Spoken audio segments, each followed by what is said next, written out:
2011년 12월 27일, 미국 미주리주 트로이에 사는 러스가 친구의 집에서 영화를 본 뒤 집으로 돌아온 시간은 저녁 9시 40분 무렵. 오던 도중 그는 햄버거 가게에 들렀다 오는 바람에 아내 배씨가 말했던 귀가 시간보다 좀 늦은 시간이 되어서야 집에 도착했죠. 불이 꺼져 있고 아무런 소리도 들리지 않았던 집안.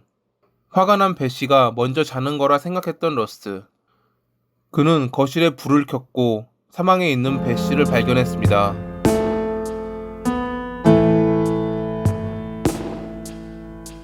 러스는 곧바로 911에 전화를 걸어 아내가 자살한 것 같다며 신고했지만 잠시 후 현장에 도착한 경찰은 그녀의 죽음을 타살이라 결론 내렸습니다. 그녀의 손에는 여러 자상의 흔적과 목에는 톱니로 된 식칼이 그대로 남아 있었던 것입니다. 스스로 목숨을 끊는 이가 남겼을 만한 상처가 아니라고 판단했던 경찰.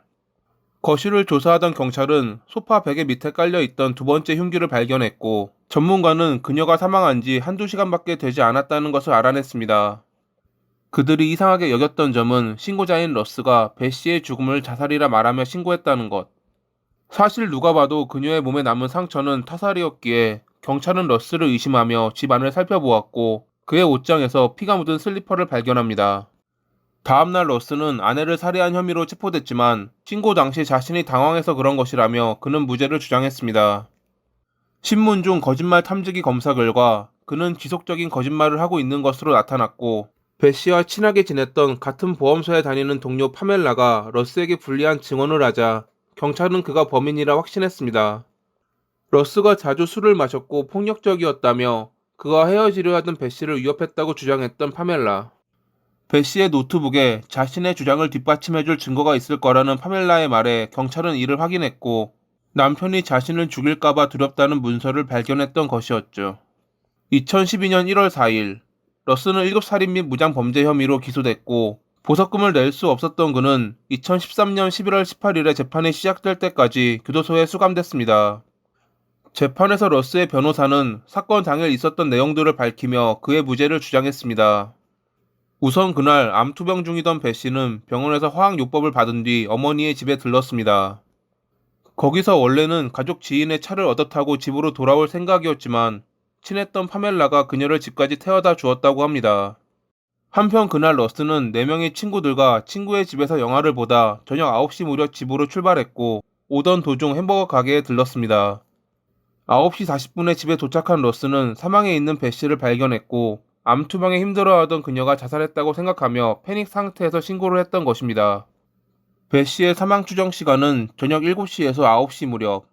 이 시간에 러스는 친구의 집에서 영화를 봤기 때문에 그에게는 알리바이가 있었습니다. 그의 친구들이 증언대에 서며 이를 증명해 주었죠. 변호사는 오히려 그날 배 씨를 마지막으로 보았던 이는 파멜라이며 그녀가 배 씨의 죽음에 이득을 보는 또 다른 유력 용의자라 지목했습니다. 배 씨의 죽음에 파멜라가 이득을 보는 것, 그것은 보험금이었습니다. 배 씨가 사망하기 5일 전 그녀는 생명보험의 유일한 수령자를 러스에서 파멜라로 바꾸었던 것입니다. 파멜라는 이것에 대해 배 씨가 두 딸을 위해 자신에게 신탁한 것이라 주장했습니다. 배 씨의 두 딸은 러스의 친자식이 아니었거든요. 변호사는 이러한 내용을 포함해 파멜라를 용의자로 지목한 증거를 제출하려 했지만 재판관은 이를 거부했습니다. 검사는 변호사가 억지 주장을 펼친다며 러스의 친구들이 그와 공모해 거짓 알리바이를 제공하고 있다고 반박했습니다. 그의 옷장에서 발견된 피가 묻은 슬리퍼가 유력한 증거이며 보험금의 수령자가 바뀐 줄 모르고 범행을 저질렀다는 것이 검사의 주장이었죠. 게다가 사건 당일에 파멜라는 배 씨를 집으로 데려다 주는 도중 골목길에 주차된 차 안에서 러스와 한 남자를 보았다고 증언했기에 재판은 그에게 불리하게 돌아갔습니다. 2013년 11월 21일, 러스는 살인 및 무장범죄 혐의로 유죄를 판결받았고 한 달 뒤 가석방 가능성 없는 종신형과 30년의 징역을 선고받았습니다. 러스는 항소했고 2015년 2월에 미주리주 항소법원은 이 사건을 제45순회법원으로 돌려보내 재심을 청구했습니다. 앞서 말씀드렸다시피 러스가 유력 용의자가 된 이유는 파멜라의 증언과 그의 옷장에서 발견된 피가 묻은 슬리퍼였습니다. 하지만 재심 과정에서 사건을 조사하던 CSI 요원은 슬리퍼 밑창에 피가 거의 묻어있지 않는 것을 발견합니다. 이것은 러스가 슬리퍼를 신고 범행을 저질렀다는 검사의 주장을 반박하는 누군가 그를 범인으로 몰기 위해 피를 묻혔다는 것을 보여주었죠. 그렇게 2015년 11월 7일에 러스의 유죄 판결은 뒤집혔고 그는 4년의 복역 끝에 감옥에서 풀려날 수 있었습니다. 2016년에 러스는 자신의 재판을 맡았던 이들과 3명의 부보안관을 상대로 증거를 조작하고 무죄를 입증하는 증거를 무시했으며 다른 명백한 용의자를 조사하지 않았다는 이유로 민사소송을 제기했습니다. 조사 결과 불법 행위는 발견되지 않았지만 2018년에 러스의 재판을 맡았던 검사와 재판관은 공직에서 물러났다고 합니다. 러스가 무죄였다면 진범은 누구였을까요? 새로이 사건을 맡은 우드 검사는 다음과 같은 이유로 파멜라를 의심했습니다.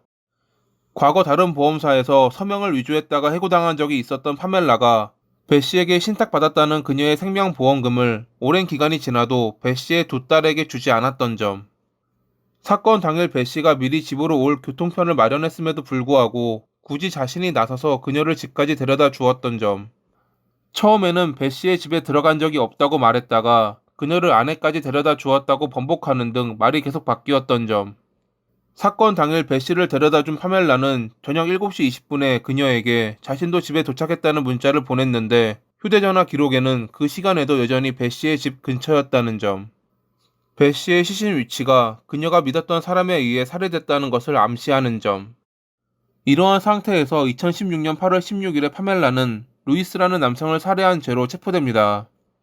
당시 그녀는 차고에 숨어있던 루이스가 갑자기 자신에게 흉기를 휘두르며 달려오기에 집 안으로 도망가 침실에 둔 총을 꺼내 쏘았다며 정당방위를 주장했습니다.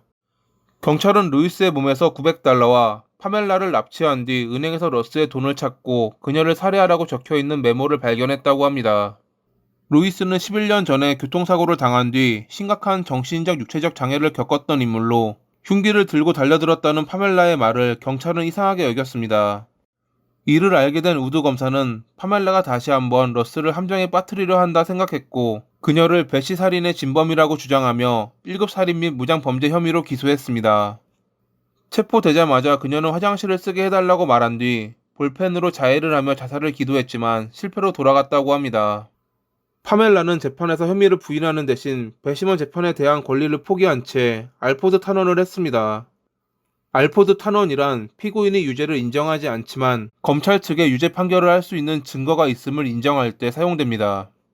피고인은 범행을 인정하면 감형되는 경우가 있습니다. 하지만 알포드 탄원은 무죄를 주장하며 감형을 요구하는 미국 연방법원과 주 법원에서 법적으로 허용되는 피고인의 권한이죠. 과거 알포드라는 피고인이 1급 살인으로 사형을 당할 거라 생각하며 2급 살인을 인정했을 때 본인은 두려움에 거짓 자백을 한 거라고 항소한 법정 싸움에서 유래된 알포드 탄원. 탄원 동의의 조건으로 파멜라는 사형을 면했고 2019년 8월에 종신형을 선고받았습니다. 현재 칠리코시 규정센터에서 복역 중인 파멜라. 그녀는 아직도 자신의 무죄를 주장하고 있습니다. 파멜라가 주장하는 배 씨의 죽음에 관한 진실이 밝혀져 그녀가 편히 눈을 감을 수 있는 날이 오길 바라며 이만 글을 마칩니다. 오늘도 시청해주셔서 감사합니다.